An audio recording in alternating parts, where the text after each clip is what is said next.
Hello everybody, this is Bonsai Cat from the GrogHeads.com forums, and I have a treat for you today. I've got an unboxing video to do, and this is on the latest game from Dan Viersen Games, and I am excited to say that GrogHeads.com is the only company to receive a copy of this for unboxing.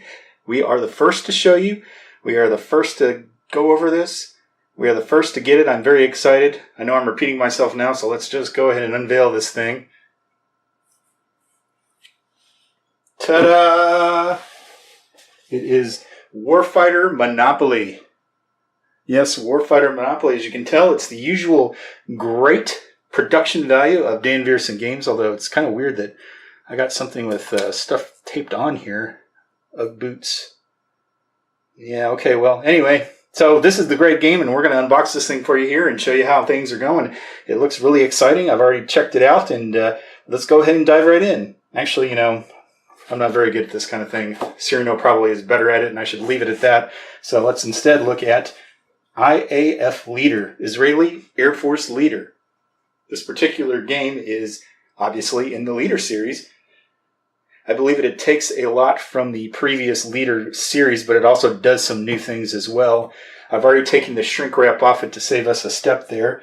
Actually, what I did was I shot a video of this already, and I kind of screwed it up because I had the box like right up here where you can't see anything, so that was wonderful.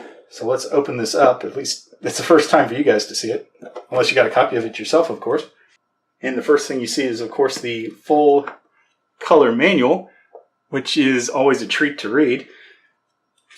These are good quality, are done in good quality paper, I should say, with full color examples.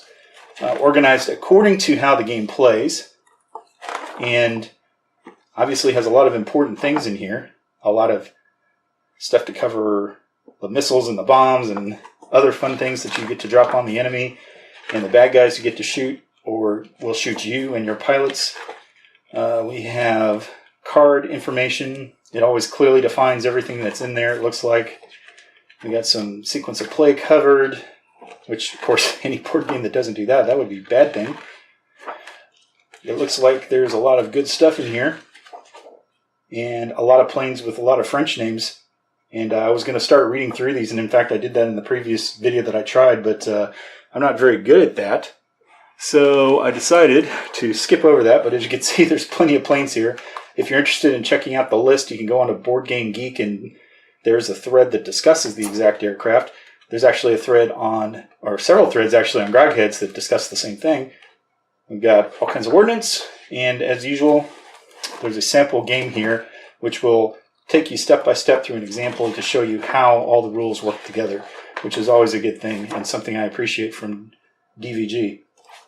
The next thing we have is a nice mounted map board. It's actually the tactical display sheet, and that is going to be where all the action takes place. So you got your target card here in the middle.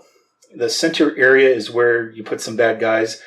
The approach areas are where you put bad guys, and then your planes come in along this edge here. And I think maybe sometimes there are bad guys. I don't know. I don't know how this one plays yet. I haven't really read the rules, so I can't tell you for sure. But I do know that it does do a few things differently from other Leader Series games. Namely, skills is one that I know of. And that's all I'm really aware of, so I really haven't looked or done a lot of research on it. I just knew it was out there. I knew it did some innovative new things for the Leader series, and I'm all about the Leader series, so I wanted to check this out. So it's a good quality mounting there.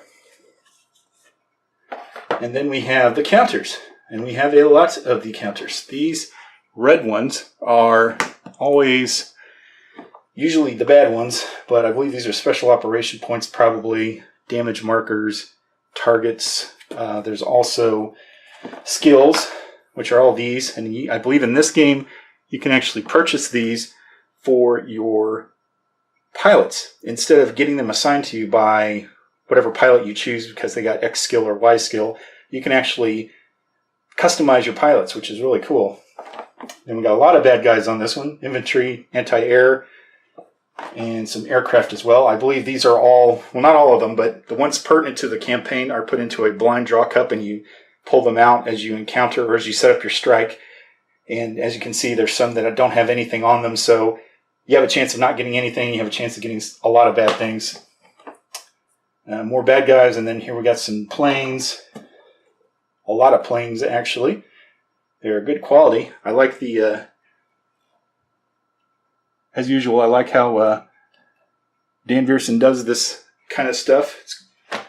They're pretty to look at, and they're easy to see on the map board, and they're easy to distinguish between the good guys and the bad guys, of course. Very easy. And we got more here. Looks like maybe some special weapons because of the yellow slash. That's an AIM-9 missile, I believe, so that's going to be probably a very expensive missile to buy for the game. Not something you can get in 1948 either, I don't think. That was a dumb joke, sorry. And whoops, I've already popped one out, it looks like. Well, that's okay because these sprues are really nice and you can actually put them back in if you want to do that way.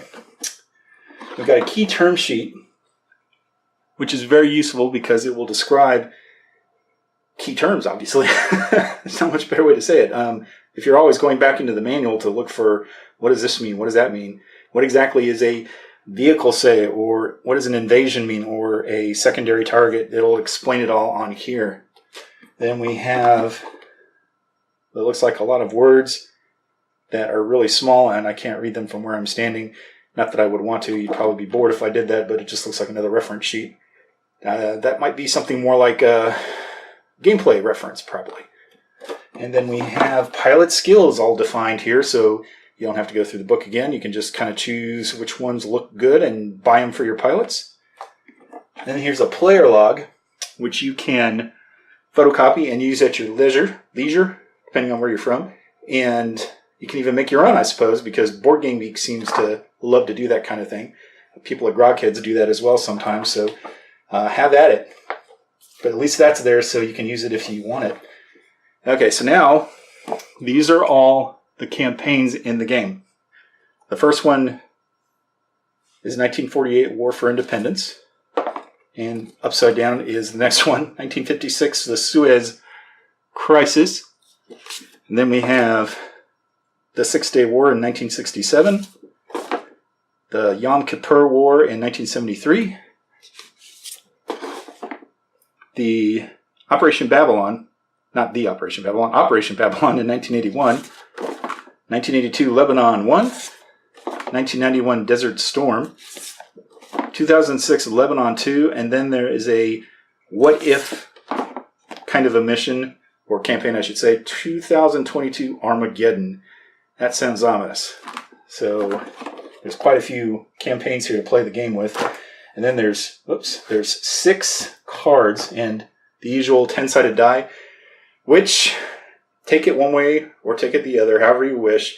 They're usually cursed, I think. I think all the dice that come from DVG are cursed. That's just me, though. I think I'm just a lousy die roller, so that's my problem. But you can use any 10-sided die if you want, but it's great that one comes with it. Then there's 6 packs of cards here. As you can see, we've got aircraft cards stacked together. We've got even more aircraft cards stacked together here.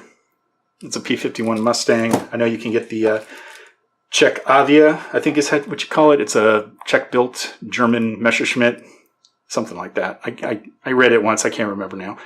Mirage 3Cs, Meteor Mark 8s. Yeah, Meteor Mark 8. And there's Skyhawks, more modern stuff in here as well as campaigns advance. Whoops, that was brilliant. Don't ask me to juggle though, because I ain't going to do it. A C2 KFIR. I don't know if that's a Kiffer or what. I have no idea. Shows you my ignorance on these games, or on these nomenclatures. There's a bunch of target cards here. And an escalation card deck, it looks like. I have no idea what that is, but it sure looks ominous. And looks like target cards, more target cards. So that's the game. There's an insert here as well, if you're interested in keeping it.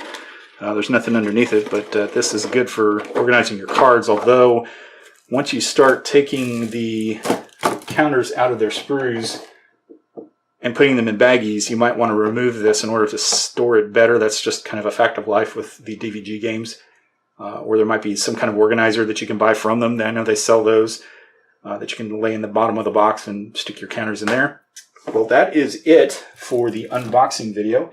I want to thank you for tuning in and looking and putting up with my stupid jokes. But I'm looking forward to getting this one to the table and seeing how it works, as well as the one previously that I got, a B-17 Flying Fortress Leader. All of these games are a lot of fun for the solitaire gamer, and thank you for tuning in. If you give a like or a subscribe, that'd be great, and we'll see you in the next video.